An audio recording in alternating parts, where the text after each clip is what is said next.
లేవు కదా, smoking habit లేదు, ఈ టైంకి ఫుడ్ అలవాటు కూడా లేదు కదా.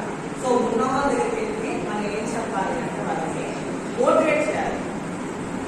మోటివేట్ చేయాలంటే వాళ్ళకి ప్రోత్సహించాలి. పొగాకు కాల్చుకుంటారు, ఎందుకు పొగాకు కాల్చుకుంటే వాళ్ళు ప్రోత్సహించాలి, మీకు వచ్చిన లాభం ఏంటి? ఏమి లేదు కాదు, మనకి లాభం ఉంది. ఎందుకంటే మన ఫ్రెండ్ రోజు పక్కన కూర్చున్నాడు కదా, మన ఫ్రెండ్ పక్కనే కూర్చొని సిగరెట్ కాల్చడం